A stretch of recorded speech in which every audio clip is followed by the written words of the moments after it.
Jamin itu waktu direkrut menjadi member NCT itu pada saat dia selesai bakti sosial gitu. Jadi hal-hal tersebut lah figur, karena kita melihat figur orang-orang yang menginfluence kita ya dalam otomatis bidang kemanusiaan. ya. Jadi otomatis kita terinspirasi. Nggak cuma aku, teman-teman sekarang pun yang ada di NCTzen Humanity pun terinspirasi dari dari member-member NCT gitu. Misal idol kita pernah donasi untuk anak-anak di Korea. Nah, kita biasanya ngelakuin donasi untuk anak-anak di Indonesia seperti itu. Dan ya lokalisasi lah. Betul, ya. lokalisasi. Hyperbus juga NCTzen ya. Hyperbus juga NCTzen tuh, Mindshifter gitu.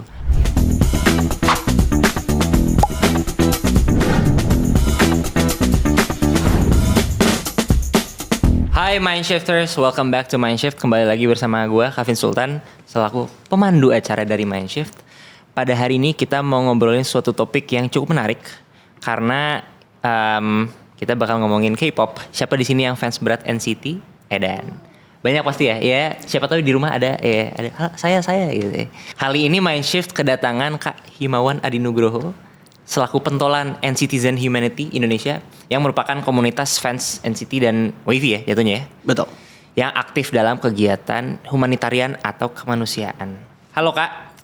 Halo Kak. Apa kabar? Baik. Panggilannya Kak Himawan apa nih berarti? Himawan. Langsung Himawan aja. Betul. Ya? Kalau disingkat jadi apa tuh? Langsung Himawan aja. Himawan aja.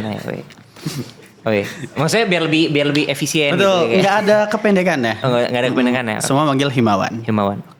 Sebenarnya satu pencapaian atau suatu hal yang mengagumkan sih, maksudnya bersama melihat teman-teman dari NCTzen Humanity ini, karena dia jatuhnya matahin stigma ya, bahwa fans K-pop tuh kan suatu sektor atau suatu demografik yang sebenarnya kita nggak pernah kebayang gitu korelasinya tiba-tiba lah bisa agak loncat kan jatuhnya ya ke dalam ranah humanitarian. Itu awalnya ceritanya gimana tuh Kak bisa jadi kayak gitu? Dan asal mulanya NCTzen Humanity ini dimulai itu kayak gimana?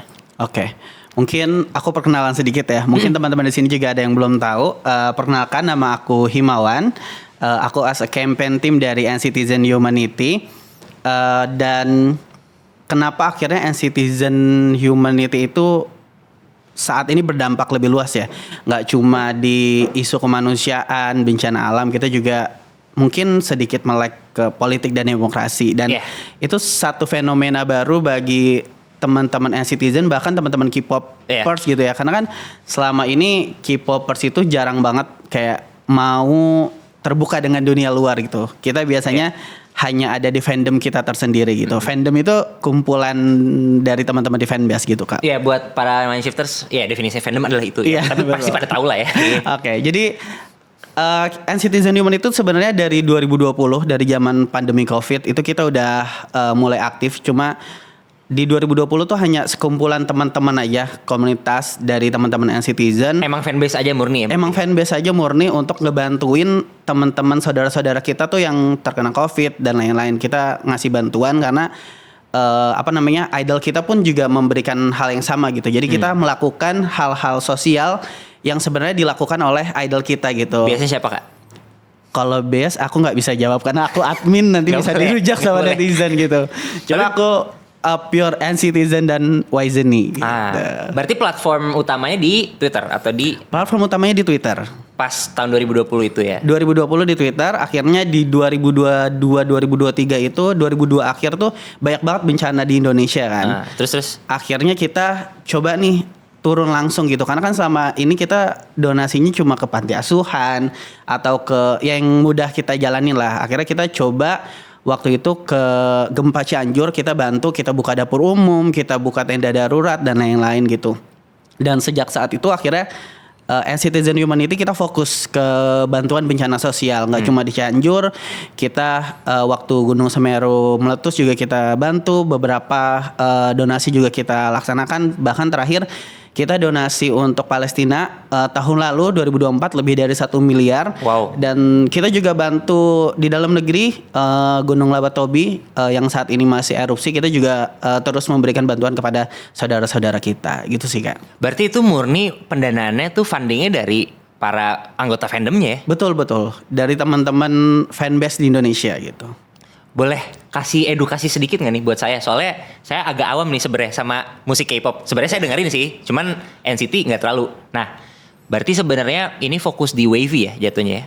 Fokusnya di Atau NCT. Jadi NCT NCT full? itu sub unitnya ada 4 Kak. Oke. Ada 4, ada NCT 127 atau 127, ada NCT Dream, ada NCT Wish, sama WiFi WiFi. ini. Jadi WiFi ini sebenarnya satu sub unit di dalam NCT. Cuma kita di Indonesia kita sebutnya NCTzen dan Yzeny gitu. Karena Oke. WiFi itu memiliki sebutan fans tersendiri seperti itu. I see. Tapi berarti payung besarnya tetap ini fanbase NCT-nya. NCT betul. Oke. Makanya namanya NCTzen Humanity. NCTzen Humanity betul. Base-nya berarti dari Twitter tapi akhirnya tiba-tiba bisa jadi support ke berbagai macam hal ya. Betul betul. Keren banget. Dan tiba-tiba jadi melek soal politik tuh gimana sih Kak tiba-tiba? Itu Nah. suatu fenomena yang cukup nyebrang juga tuh. Betul, itu kalau bisa dibilang fenomena baru dalam dunia politik bahkan dunia K-popers ya. Iya. Jadi sebenarnya di 2024 kemarin emang ada shifting, kalau bisa shifting besar-besaran dari K-popers ya, karena sebelumnya tuh K-popers kalau misalnya kita ngomongin politik tuh haram gitu, haram yang benar-benar haram. Kita nyebutin politik di dalam K-pop aja tuh kayak orang paling berdosa gitu. Iya. Cuma karena 2024 kemarin kan ada satu fenomena baru namanya K-popification ya. Jadi metode K-popers yang digunakan dalam peta politik Indonesia untuk mendukung salah satu paslon pada saat itu. Nah, dan akhirnya di situ mulai tuh K-popers aware terhadap politik, dan ditambah di akhir 2024 kemarin ada isu kenaikan pajak dari 11% menjadi 12%. Dan itu adalah hal yang sangat berdampak bagi kita teman-teman K-popers, karena kan kita beli barang semua dari Korea ya. Iya. Kalau misalnya pajak naik, otomatis harga barang kita juga naik, Of course, cukai kita iya. naik dan lain-lain. Dan dari situ akhirnya kita merasa bahwasanya ternyata kebijakan politik itu tuh berpengaruh juga loh untuk kita teman-teman as a K-popers lah. Dimulai dari diri sendiri terlebih dahulu, ternyata itu berdampak. Dan semenjak itu kita mulai aware nih menyuarakan isu-isu politik dan demokrasi. Dan NCTzen Humanity pun turut hadir membantu dalam hal bidang kemanusiaan ya. Kita nggak ngebantu demonya, cuma karena kita merasa perlu teman-teman anak-anak muda disupport dalam dari segi logistik lah ya. dari segi logistiknya juga bukan logistik mobil komando atau apa ya teman-teman. Logistiknya itu logistik makanan, minuman, dan kebutuhan kesehatan gitu. Jadi kita support teman-teman yang emang ingin menyuarakan kebenaran, keadilan tentang demokrasi, kita support gitu sih paling. Iya. Tapi berarti dari Kak Himawan sendiri nih, kan sebenarnya tidak bisa dipungkiri dari luar nih, dari orang eksternal yang bukan bagian dari komunitas ini, kalau dilihat dari luar kan orang taunya tuh K-pop tuh sebagai fanbase murni gitu. Gimana caranya bisa, ya tadi sebenarnya udah dijelasin gitu, evolusinya perlahan-lahan tiba-tiba bisa mengumpulkan fundraising dan jadi aksi nyata gitu. Tapi kemudian kan jadi maksudnya identitas si komunitasnya sendiri jadi agak bergeser gak sih? Jadi kemudian orang-orang banyak yang ngikutin NCTzen Humanity taunya malah dari gerakannya dan kayak bukan dari dia sebagai fanbase pada umumnya gitu. Terus gimana Kak Himawan sendiri kayak menjembatani itu dan strateginya tuh gimana biar komunitasnya tuh tetap fun tapi juga sustainable dalam aksi sosialnya pada saat itu? Oke, betul banget. Jadi emang sebenarnya agak aneh ya. Akun fanbase idol-idolan kita biasanya ngupload foto idol kita di Twitter, ngupload ngucapin ulang tahun dan lain-lain. Tiba-tiba ngomongin politik dan lain-lain, akhirnya banyak nih yang tadinya followers kita tuh cuma 14.000, 15.000, sekarang followers kita tuh sampai 47.000 gitu. Dan kebanyakan tuh bukan orang-orang cewek-cewek K-popers lagi. Sekarang tuh banyak mas-mas kiri ya, kalau dibilang mas-mas kiri, mas-mas kanan pada nge-follow up akun kita. Dan mereka tuh, tapi ada positifnya, mereka jadi tertarik nih dengan NCT-nya sendiri. Jadi orang-orang tuh mulai mengenal kayak NCT itu apa sih? Karena kan sekarang tuh mungkin kalau misalnya ngomongin K-pop, aku mungkin sebut fandom lain ya. Mungkin kayak pasti taunya ARMY, BTS atau yang sudah besar-besar gitu. Jarang orang tahu NCT gitu. Cuma karena ada keterlibatan kita kemarin, jadi orang-orang tuh tahu NCT gitu. Dan Tapi emang negatifnya adalah akhirnya kita di platform kita sendiri, kita udah nggak bisa banyak ngomongin tentang NCT-nya gitu.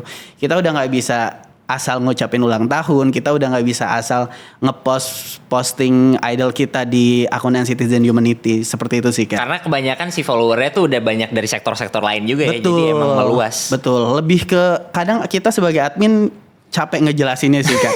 Karena NCT itu membernya tuh banyak, lebih dari 20, ada 25 member gitu, dan subunit itu ada 4. Jadi 4 ya. Kadang tuh orang bingung kayak ini bedanya yang satu dengan yang lainnya tuh Saya apa juga masih gitu. awam sih terkait itu. Betul gitu sih ya. I see, iya. Tapi penasaran nih. Berarti tadi tuh awalnya, mundur dikit. Tadi tuh awalnya berarti bisa mendadak punya hasrat untuk fundraising dari fans-fansnya sendiri tuh kayak gimana sih? Awalnya tadi sebenarnya ini agak off cam ya. Tadi kita sempat ngobrol dikit. Awalnya tuh komunitas ini tuh bisa punya jiwa donasi tuh emang awalnya dari donasi publik buat kayak ada yang ulang tahun gitu-gitu ya awalnya kalau nggak salah. Betul. Jadi kita sebagai K-popers tuh punya, bisa dibilang kebiasaan ya. Jadi kalau misalnya idol kita ulang tahun, kita tuh biasanya melakukan hal-hal kegiatan sosial gitu.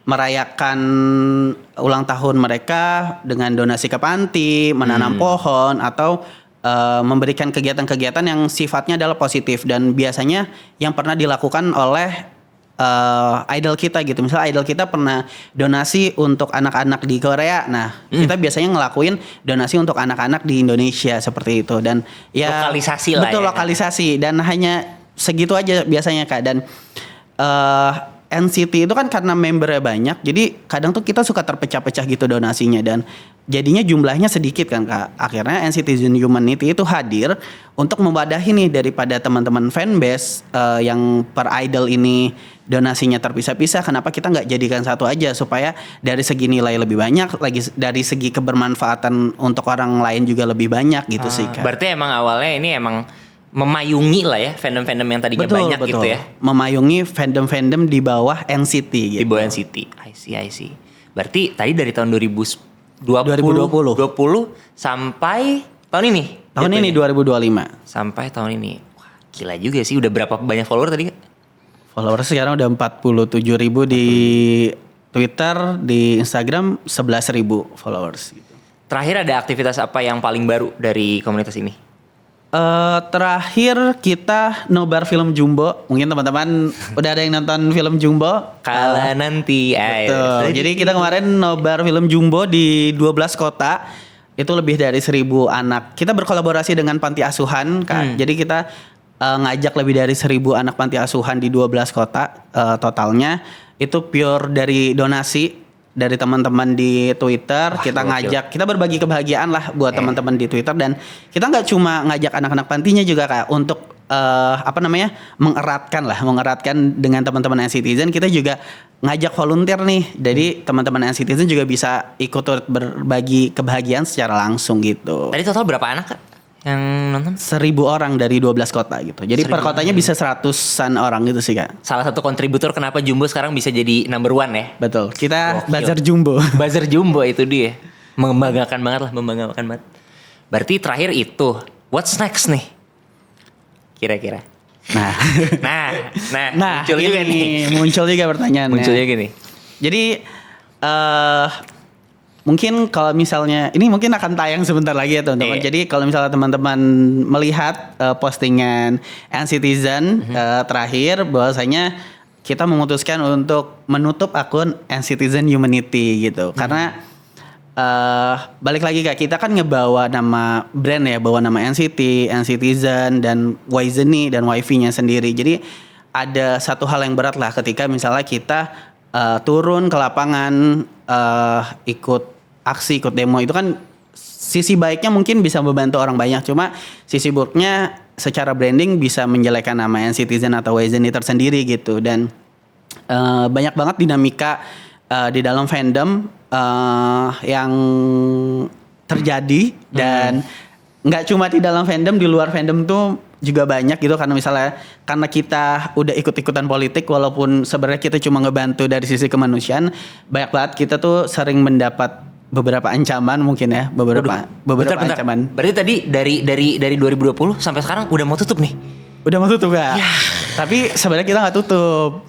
kita mau rebranding. Gitu. Iya, Jadi iya. Uncitizen Humanity tuh sejak 2025 awal kita sudah melakukan proses perubahan yang tadinya komunitas biasa kita menjadikan sebuah yayasan. Enggak. Namanya Yayasan Hijau Bersama Indonesia. Kenapa hijau? Karena NCT itu kan identik dengan warna hijau gitu, dan hijau bersama Indonesia dalam artian NCTzen tuh tetap bersama Indonesia gitu. Cuma kita melakukan rebranding dengan tujuan biar semangat kita bisa lebih luas lagi, manfaat kita bisa lebih luas lagi, dampak kita juga bisa dirasakan oleh orang banyak seperti itu, Kak. Tapi berarti iya, makanya terakhir aku lihat juga si akun Twitternya jadi di private ya. Betul. Itu ada hubungannya kah dengan perdramaan ini? Betul. Lagi ada pergunjang-ganjingan sebenarnya. Apakah sebenarnya ini dimulai dari fandomnya sendiri atau ada apa yang terjadi? Aku nggak berani ngomong, ntar aku bisa dirujak sama netizen. Gitu. Wadaw. Tapi ya pokoknya intinya kurang lebih ya ini for context nih buat para mind shifters. Sebenarnya berarti separuh dari keputusan untuk rebranding dan ya penutupan ini apakah karena perluasan konteksnya si NCTzen Humanity ini jadi kayak mulai makin sebenarnya jadinya agak apa ya, aku lihatnya jadi agak blown out of proportion ya, karena memang dia juga udah agak nyampe ke dalam ranah sosiopolitik dan kayak mungkin ya tadi sebenarnya Kak Himawan sendiri sempat bilang jadi kayak banyak ancaman dari mana-mana ya, jadi ya apakah karena itu dan lain sebab gitu? Betul, karena itu salah satu faktornya. Jadi emang banyak faktor. Sebelum kita memutuskan untuk menghentikan membawa nama NCTzen Humanity, banyak banget faktor-faktor yang kita diskusikan bersama itu. Akumulasi berarti sebenarnya. Akumulasi sebenarnya dari dinamika fandom, terus dinamika dari luar fandom juga, maupun keberlangsungan dari akun NCTzen Humanity itu sendiri gitu sih, Kak.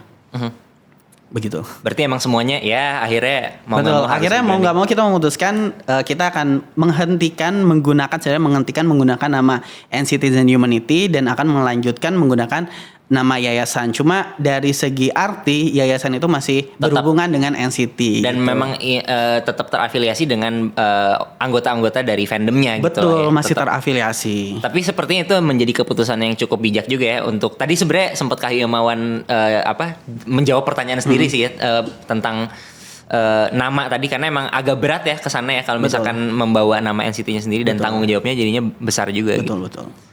Berarti apakah sudah launching nih si Hijau Bersama ini? Nah ini kita launching kayak pas podcast ini tayang gitu sebenarnya. Perdana nih. Ini perdana teman-teman, ini perdana banget. Jadi emang rencananya kita akan menghentikan di awal Juli. Di awal Juli setelah laporan pertanggungjawaban. Jadi mungkin itu hal yang bikin NCTzen Humanity ramai juga, Kak, karena kita selalu transparan, akuntabel dalam segi pelaporan keuangan dan lain-lain gitu.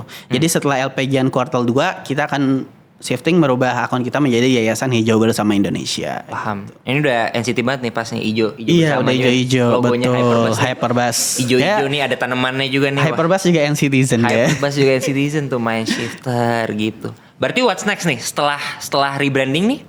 Langkah pertama apa yang akan dilakukan sebagai sebuah yayasan nih jatuhnya ya? Betul. Apa tuh, Kak? Sebagai sebuah yayasan tentunya kita nggak jauh-jauh dari kegiatan sosial ya, Kak. Dari kegiatan sosial. Jadi sebelumnya NCTzen Humanity itu kita lagi ngegarap, Kak, buku anak. Jadi buku bacaan anak. Jadi tingkat literasi atau keberadaan buku bacaan anak tuh di Indonesia tuh susah banget, Kak. Setuju. Jadi anak-anak tuh sekarang ngebaca buku tuh sebenarnya tidak sesuai dengan usianya gitu.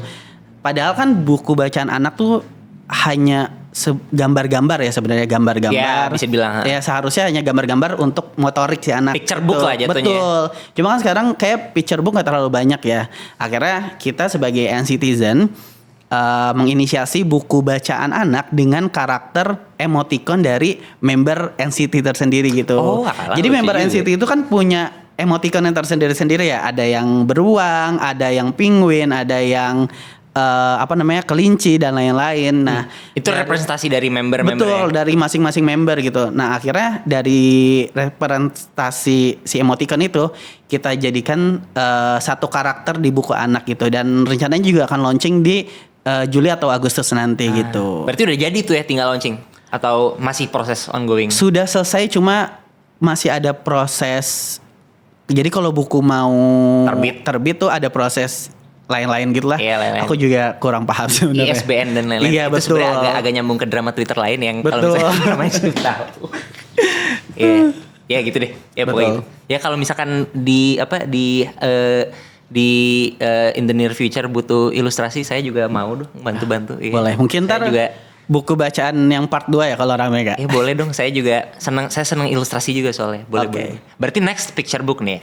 Ya terdekat itu, dan kita juga sebenarnya di Juli nanti juga kita ada kerjasama dengan salah satu SLB di Jakarta Selatan. Jadi kita ngebangun ruang belajar untuk teman-teman SLB. Jadi teman-teman SLB itu kan sama. Jadi keberadaan ruang belajar itu tidak sesuai dengan standar dari teman-teman berkebutuhan gitu. Dari segi peralatan, terus dari segi buku bacaan, dari segi infrastruktur itu kan kayak mejanya. Kalau misalnya berkebutuhan khusus kan harus lebih ujungnya tidak boleh lancip dan lain-lain. Nah, karena emang orang-orang yang punya learning disabilities juga emang sebenarnya globally harusnya ada standarnya. Betul. Ya kan? Ada guidelines-nya lah. Cuma kan kalau misalnya kita turun bantuan dari pemerintah kan standarnya disamakan dengan sekolah biasa teman-teman gitu. Nah akhirnya kita menginisiasi dengan donasi yang ada. Jadi kita kalau donasi kan per kuartal ya Kak. Jadi kuartal 1, kuartal 2. Jadi dengan donasi yang ada kita akan ngebantu SLB itu untuk ruang buku bacaan teman-teman SLB dengan standarisasi untuk anak-anak berkebutuhan khusus. Hanya gitu. gokil juga. Tapi berarti ini jatuhnya renovating atau membangun baru nih si ruangannya udah ada, cuma lebih ke pengadaan isinya kali ya Kak. Paham. Isinya dari meja, terus kursi, terus kebutuhan-kebutuhan lainnya gitu sih Kak. Berarti sebenarnya lebih ke membangun basically ekosistem interior yang ramah lah ya. Betul, yang ramah dengan anak-anak berkebutuhan khusus. Betul. Kalau misalnya ada proyek, saya juga boleh dong mau numpang juga. Saya sebenarnya jurusan interior juga nih. Self promo dari tadi self promo. Menarik. Berarti setelah menjadi yayasan nih emang kedepannya emang mau fokus banget gaspol ya, berarti ya. Gaspol. Pengadaan infrastruktur dan emang basically ya langsung aja humanitarian gitu ya. Betul, karena kita juga udah punya audiens kan Kak. Kita udah punya audiens, kita udah punya donatur yang bisa dibilang tetap lah ya. Jadi teman-teman yang biasanya donasi setiap bulan tuh ada beberapa teman-teman yang emang mungkin jumlahnya lebih dari puluhan ya yang donasi setiap bulan. Ketika mungkin kalau misalnya di Islam kan kita wajib menyisihkan menyisihkan 2,5% dari total gaji kita. Nah biasanya banyak teman-teman tuh dari teman-teman N-Citizen yang emang menyalurkan hak-hak yang untuk membutuhkannya melalui N-Citizen Humanity seperti itu. Kak Himawan kenapa nggak bikin yayasannya namanya Himawanity aja kan? Itu ntar jadi yayasan saya. Iya gitu deh. Agak garing ya, maaf ya. Kan pas tuh Himawanity gitu. Ya. Garing ya. Ya jangkrik gede banget nih suaranya. Ya udah next lah. Pertanyaan next ya. Aduh apa nih? Malu saya jadinya garing. Oh ya, pertanyaan next. Kalau Kak Himawan mau ngajak satu member NCT Indonesia buat lihat langsung kegiatan tapi sekarang udah bukan N-Citizen Humanity ya, kegiatan hijau bersama. Kira-kira siapa dan kenapa? Mungkin yang udah pernah Jamin ya. Jadi Jamin itu udah pernah, Jamin Jeno, dua member NCT itu pernah datang ke Indonesia gitu di 2019 apa 2020 ya kalau nggak salah. Dia dari mereka dari subunit Dream, NCT Dream. Jamin dan Jeno dia dari Korea, ada project di Indonesia untuk ngebantu dua anak dari Indonesia. Yang satu adalah nelayan kecil, jadi anak kecil yang orang tuanya udah nggak ada, bapaknya udah nggak ada, jadi dia menjadi nelayan dan putus sekolah. Dan satu lagi itu namanya Slamet, dan satu lagi Pudori itu tinggal di Bantar Gebang. Jadi dia tuh sekolah dan mulung gitu, ngebantu orang tuanya. Jadi Jamin dan Jeno datang ke Indonesia ngebantu dua anak itu untuk melanjutkan sekolah gitu. Dan mereka pun juga terlibat dalam kesehariannya Pudori. Jadi Jamin Jeno juga mungkin teman-teman bisa dilihat, Jamin Jeno ikut mulung di Bantar Gebang dan dia ikut bikin jaring buat nelayan di waktu itu di daerahnya di Bekasi Kak, dan itu jauh banget di Bekasi sih. Aku lupa namanya, cuma itu waktu itu aku udah pernah ke sana dan itu perjalanannya dari Jakarta itu sekitar 5 jam.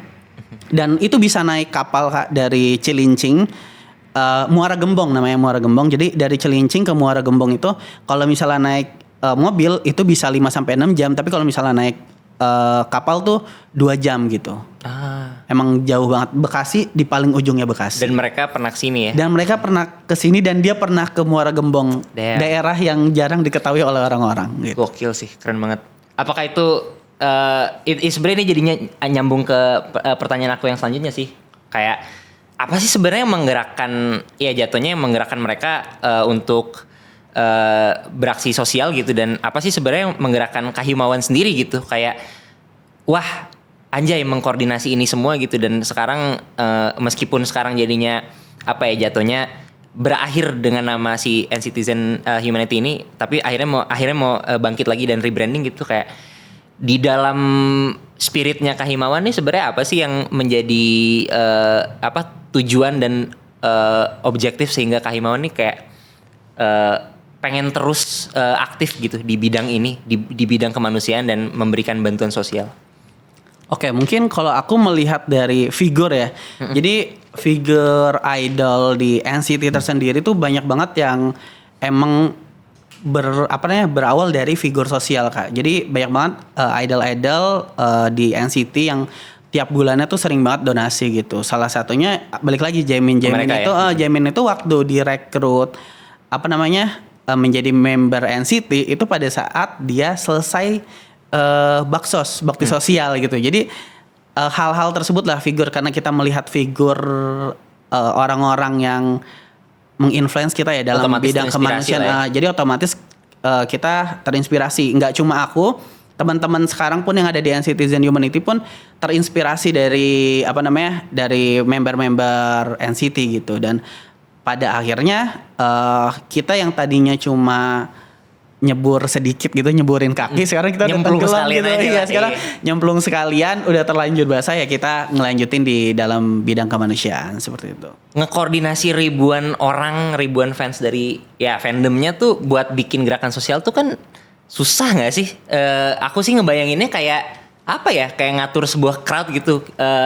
Gimana caranya Kak Himawan bisa ngehandle ini semua? Dan ya sebenarnya tadi karena emang mimpinya dan cita-citanya emang positif ya. Tapi ya gimana sih caranya bisa mengkoordinasi sekian banyak masa tuh? Rasanya kayak ngatur konser dadakan gak sih? Gimana ya, tuh?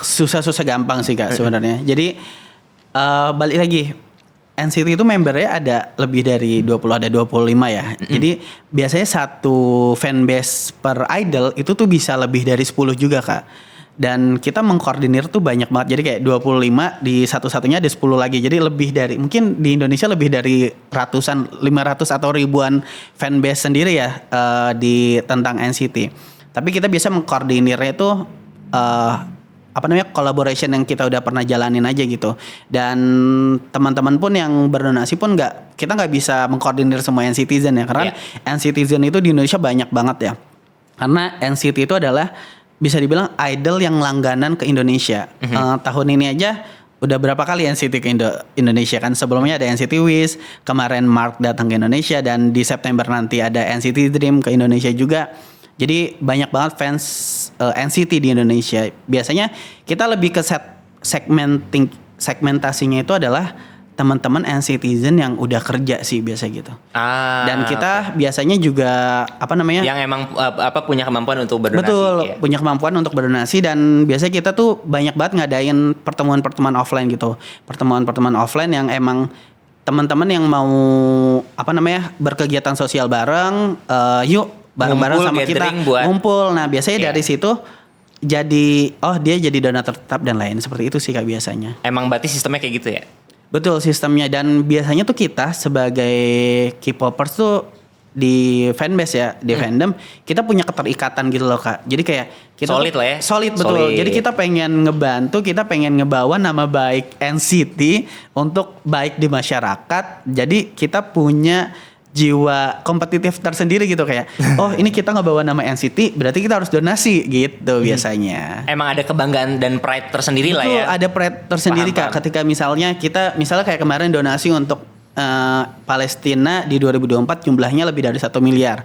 Itu kita sebagai N-Citizen dan Wizen itu kayak pride banget loh. Wah, ternyata fandom NCTzen dan Wizen di Indonesia bisa donasi sampai miliaran gitu. Iya, tentu itu jadi achievement dan jadi some sort of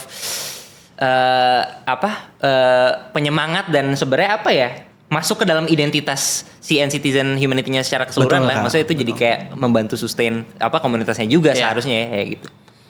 Apa momen paling emosional atau berkesan lah bagi Kak Himawan dalam kancahnya di dalam selama ini NCTzen Humanity berkegiatan sosial? Apa yang paling nyes gitu? Paling nyes mungkin kalau misalnya di notice sama Idol kita belum pernah sih NCTzen Humanity, tapi kalau misalnya berkesan paling kalau misalnya kita ketemu langsung sama penerima manfaat ya.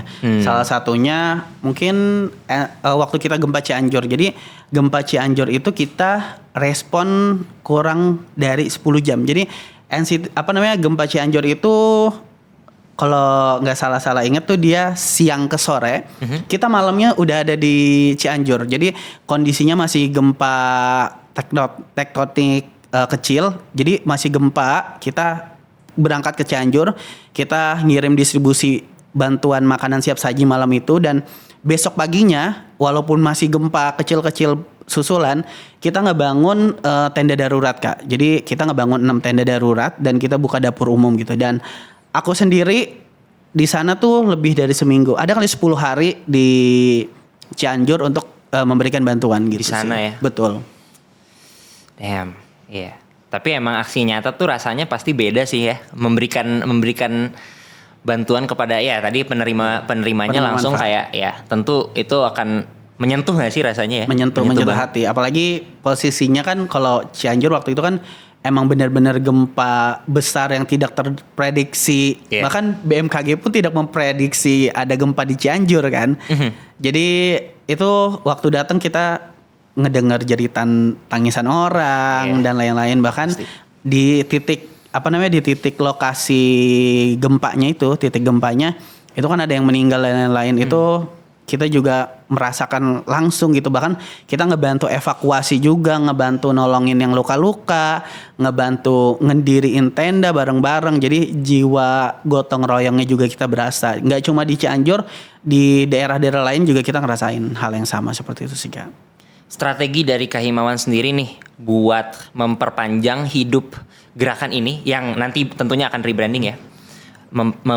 Memperpanjang gerakan si yayasan Hijau Bersama Indonesia. Terutama ini dari opiniku ya, kita kan hidup di dalam era digital ya, dan dimana sebatas klik doang tuh bisa jadi donasi.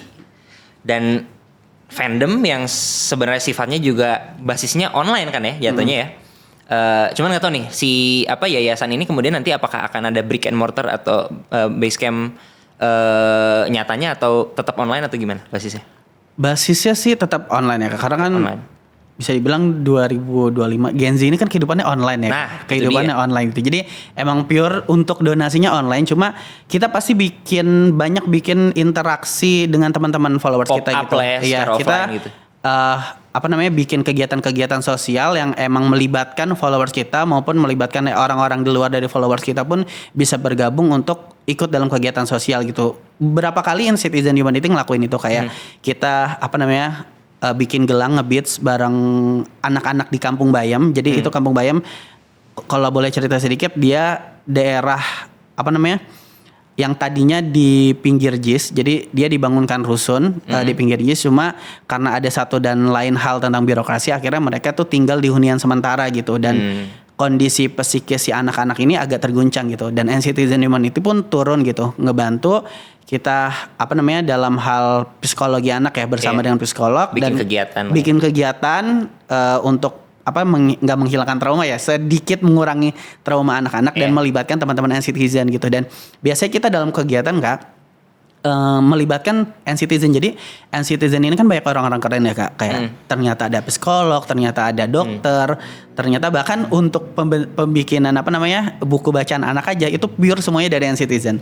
Jadi aku baru tahu ternyata di NCTzen tuh ada penerbit buku, salah satu penerbit buku, dan ada juga apa namanya teman-teman artis, terus ada teman-teman pengarang cerita dan lain-lain gitu. Ternyata banyak orang-orang hebat di balik nCitizen gitu sih. Jadi emang sebenarnya grassroots banget, komunitas banget, dan betul, komunitas sangat banget, terjalin Kak. lah ya. Betul. Ini sebenarnya nyambung ke pertanyaan aku tuh yang tadi sempet aku penasaran banget soal digitalisasi dan kayak orang sekarang donasi gampang dan kayak fandom solidaritasnya juga tadi ya sebenarnya base-nya sampai sekarang juga dan sampai ke depannya masih mau online gitu. Betul. Nah, apa strategi dari Kak Himawan sendiri untuk ngajak orang-orang yang belum ngeh gitu? Kan mungkin banyak orang yang di luar sana yang masih apatis atau nganggap sebelah mata atau kayak at least nggak pun merasa ignorant tapi ya emang karena belum tahu aja gitu. Gimana caranya Kak Himawan spreading awareness lebih jauh lagi, lebih banyak lagi terutama nanti akan rebranding sebagai yayasan gitu. Oke. Ke depannya. Kalau misalnya dari kami tersendiri sih karena kita basisnya di Twitter. Jadi Twitter itu kan mengedepankan interaksi ya, Kak. Iya. Jadi semakin banyak interaksi yang kita lakukan dengan followers atau non-followers, itu reach engagement kita tuh makin luas gitu. Iya. Makanya kita tuh selalu fokus di Twitter. Kenapa? Karena semakin kita makin banyak berinteraksi dengan orang, reach account kita tuh akan makin banyak gitu. Jadi mungkin dari segi strategi untuk memperkenalkan nCitizen Humanity yang akan beralih menjadi sebuah yayasan ini melalui Twitter tetap akan menjadi platform utama kita. Jadi strateginya adalah ya makin berinteraksi dengan banyak orang, terus kita kalau misalnya kita mampu kita ngebantu banyak orang gitu, nggak cuma bantuan bencana, mungkin bantuan kemanusiaan yang paling dekat dengan kita atau biasanya kan di Twitter tuh banyak banget yang kayak Twitter please do your magic dan lain-lain gitu kan. Ada template-template itu lah. Betul, template-template yang emang minta bantuan akhirnya ya hal-hal kayak gitu juga kita bantuin supaya spreading awareness bahwasanya kita nCitizen Humanity adalah satu akun yang ngebantu sosial juga dan dari segi sisi lain tuh kalau misalnya ada satu masalah nih Kak, sekarang kalau di Twitter pasti ngeteknya tuh salah satu akunnya adalah nCitizen Humanity gitu. Jadi mungkin akun yang terdengar di Twitter kan ada Humanist Project dan nCitizen Humanity, dan nCitizen Humanity adalah salah satu akun tuh yang di-tag kalau misalnya ada masalah gitu sih Kak. Paham. Dan kita akan terus mengedepankan transparansi dan akuntabilitas. Jadi emang nggak banyak organisasi atau komunitas yang berani untuk membuka transparansi pemasukan dan lain-lain, tapi bagus tapi itu jadi bagian dari reputasi. Betul, itu kita jadi bagian yang mungkin bikin orang mau donasi dengan kita karena benar-benar detail kita pelaporan donasi pun sampai permen atau sabun cuci yang 1.500 aja kita masukin Kak. Emang benar-benar nggak ada yang kita markup, nggak ada yang kita tilep dan lain-lain. Jadi pure berapa pemasukannya, dan pemasukan pun kita tuh nggak kayak hasilnya 197 juta gitu. Tapi kita benar-benar kita detailin yang masuk di jam tersebut, di detik tersebut berapa kita buka semua. Serapi gitu. itu ya? Iya kita buka. Jadi yang 1.000, donasi 1.000, 1 juta, 5 juta kelihatan semua gitu kan. Closing statement dari Kak Himawan kepada para mindshifters nih, yang mungkin sekarang sudah tercerahkan, semoga insya Allah ya sudah tercerahkan. Kalau misalkan mau berdonasi atau mau mulai melakukan aksi sosial, entah apapun itu, dengan lembaga apapun itu, dengan organisasi apapun itu, atau nanti kemudian ingin bergabung dengan Yayasan Hijau Bersama, awalnya dulu deh, langkah pertamanya nih menurut Kak Himawan, apa sih yang seharusnya ditumbuhkan di dalam kesadaran jiwa para mindshifters? Silakan. Mungkin kalau aku bisa bilang ya empati dari diri sendiri, dan kalau bisa sebenarnya aku selalu mengedepankan kalau misalnya mau berdonasi bisa dimulai dari orang terdekat dulu gitu. Mungkin teman-teman bisa ngelihat di sekelilingnya, di sekitarnya ada orang-orang membutuhkan atau tidak gitu. Kalau misalnya emang mungkin nggak ada yang membutuhkan di sekitarnya, bisa juga berdonasi melalui donasi online gitu. Sekarang kan di Indonesia platform donasi itu banyak banget ya Kak. Yeah. Salah satunya nCitizen Humanity gitu. Dan apalagi kita akan beralih menjadi yayasan yang pastinya mungkin kalau aku bisa bilang lebih kredibel karena kan yayasan itu kan harus pelaporan ke negara dan harus diaudit dan lain-lain. Jadi dimulai dari situ sih, mungkin dimulai dari orang terdekat. Kalau misalnya di orang terdekatnya emang merasa sudah terbantu, mungkin bisa ngebantu nih teman-teman di online gitu. Mungkin kalau misalnya teman-teman punya duit 10.000 bahkan 5.000, nggak apa-apa, bantu aja, karena walaupun donasi teman-teman anggap kecil, Tapi mungkin bagi orang lain itu sesuatu hal yang besar, dan ketika dikumpulkan dengan orang lain yang mungkin tadinya jadi dari 5.000 mungkin bisa jadi 100 juta atau 500 juta, seperti itu sih Kak. Iya, berarti sistemnya emang kita semua tuh harus menumbuhkan empati, Betul. rasa kepedulian, Betul. lihat keadaan kita sekitar, dan emang ya another man's trash is another man's treasure, dan mungkin sesuatu yang kita anggap langkah kecil tuh bisa jadi sesuatu yang besar buat Betul. orang lain. Terima kasih banyak Kak Himawan atas Terima waktu dan kasih banyak. kesempatannya. Thank you. That was Kak Himawan for Mindshift di episode kali ini. Seru banget tadi udah ngobrol-ngobrol soal gimana caranya menjadi apa ya jatuhnya ya, menjadi seseorang yang mengambil peran besar ya di dalam gerakan sosial, dari fandom, hanya dari fandom tuh, tapi tiba-tiba bisa menghancurkan beberapa stigma eksternal dan tiba-tiba bisa menciptakan suatu action yang nyata gitu. Keren banget, sangat patut diapresiasi. Sukses terus Kak Himawan, semoga dengan yayasan barunya ini bisa terus mencapai reach yang jauh lebih besar lagi. Okay, so that was Mindshift. Semoga kita bisa ngobrol-ngobrol tentang topik-topik lain di episode lain. Semoga obrolannya bisa menghibur kalian, menghibur para Mindshifters, dan tentunya bisa menginspirasi. Shift your mind before the world shifts it for you. I am Kevin Sultan, signing out for Mindshift. Sikat!